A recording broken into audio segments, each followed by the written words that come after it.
Hello, everyone. My name is Brittany James, and I have my spouse Xavier James on tonight.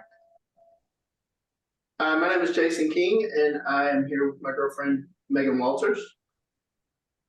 Hi, my name is Sandra Klacar, and I'm accompanied by my sister, Anna.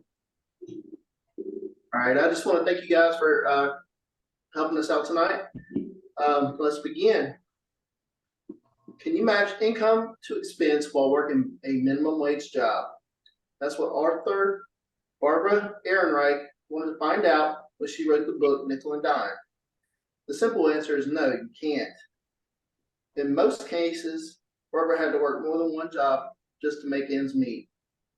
Coming from several backgrounds such as warehousing and retail, we have faced some of the same problems that are presented in the book, such as low pay, feeling unimportant, and working long backbreaking hours. The first point I would like to talk about is income inequality. The Census.gov website defines income inequality as how evenly income or income growth is distributed across the population. One of the best ways to close this gap is to raise the federal minimum wage. The best way to fight poverty is with a living wage, Barbara says.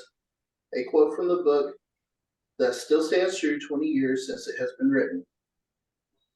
According to the Department of Labor, the federal minimum wage is set at $7.25 an hour and has not been increased since 2009.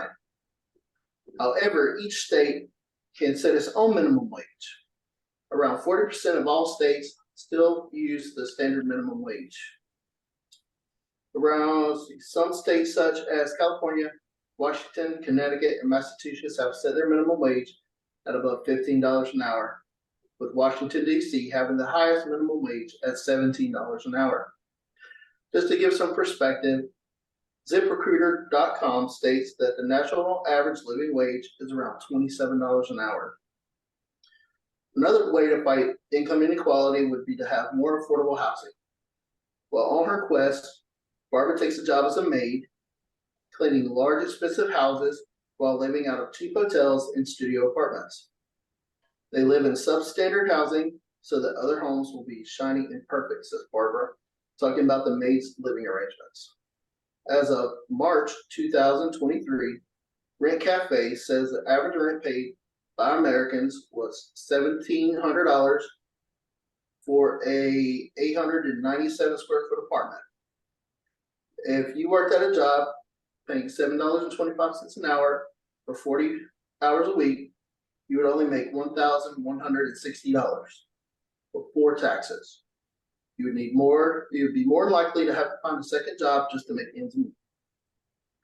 An article from the New York Times states that as of January 2023, Americans are now rent burdened, paying 30% of their median income for rent. In the book, Barbara had to look for places that were less desirable and further away from the city she worked in just to find cheaper places to live. However, some people don't have this option because they must rely on public transportation to get back and forth for work. I'm now going to pass to Brittany, where she will talk about people living in poverty and feeling unimportant by American society. In today's America, consumerism culture is deeply intertwined with poverty and feeling unimportant. Our nation's foundation is built upon capitalism, whereas one's worth is measured by their ability to acquire material possessions. This has led to a divide between those who have and those who lack. Those who fall behind develop a sense of not feeling entwined with others. Consumption is linked with respectability in our society. Those who can purchase more and acquire expensive commodities and leisure activities garner more respect and admiration than those without. Conversely, improvised individuals are marginalized and encounter disrespect and a feeling of incompetency. Society's perception of the poor as unmotivated further extends this cycle of discrimination. This unfounded stereotype prepares society to marginalize and disrespect low-income individuals.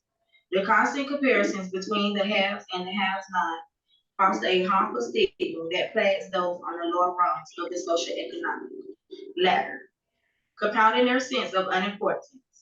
The capitalist system that champions consumerism has unintentionally stigmatized poverty and those living in the shadow, leaving many with a profound and unwanted feeling of worthiness.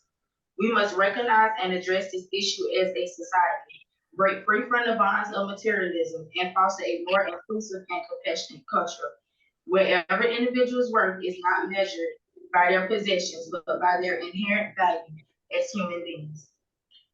I'm now going to pass to Sandra, where she will talk about how minimum wage working is hard, emotional, and exhausting.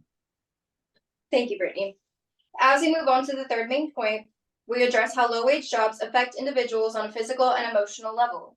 Minimum wage jobs get the reputation of being easy and mindless, when the truth is these jobs can be physically challenging and lead to health-related issues down the line. Such physically demanding labor can lead to musculoskeletal injuries, such as sprains, tears, and hernias. According to the Bureau of Labor Statistics, the workers who were the most affected by back injuries included janitors and cleaners at 37.5%, stock clerks and order fillers at 45.7%, and maintenance and repair workers at 42.5%. Even if fully recovered, employees still face the risk of contracting repetitive strain injury when returning back to work. According to Cleveland Clinic, slow repeated damage can lead to other conditions, including stress fractures, ganglion cysts, nerve compression syndromes, and more. When observing the emotional well-being of those working at lower wage jobs, we discover their mental state is often spent worrying about financial stress and job insecurities. Financial stress is a common issue people will struggle with in this line of work. To provide a deeper understanding, let's turn to the research at Financial Health Network, where they stated that they see workers in low-wage jobs struggle to varying degrees in all aspects of financial health. However, their low scores relate to having sufficient short-term savings to weather an emergency, having sufficient long-term savings to meet financial goals, and confidence in their insurance coverage. For these workers, financial instability can lead to hardships such as worrying about not having enough food or needing to cut back on basic expenses. On top of this symptom, even when food and shelter seem to be stable, all it takes is a broken pipe, car troubles, or an unexpected hospital visit to throw everything into uncertainty. In her insightful book, Nickel and Dimed, late Barbara Ehrenich, who is vocal advocate for workers' rights, shares a story from her time spent as a maid. Barbara introduces us to Holly, a work acquaintance who struggles to afford feeding her family on the $50 she earns a week. One day, while they were finishing up at a client's house, Holly missteps and injures her leg badly.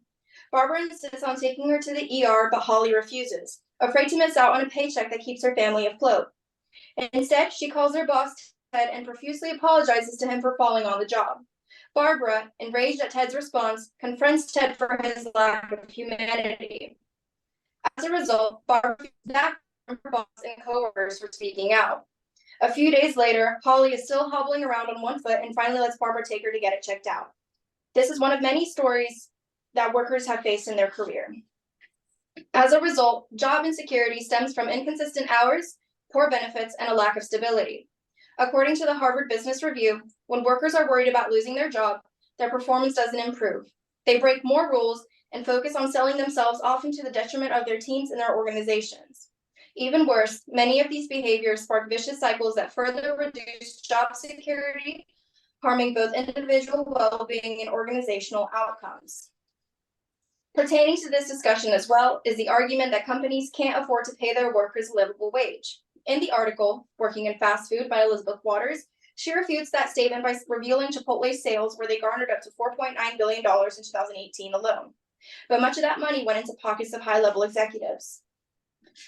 With all of these points being made, these issues still lie dormant and unresolved in our society. But nonetheless, it's important to highlight how the vicious cycle of poverty keeps the lower class poor and barricades them from opportunities to advance further in life.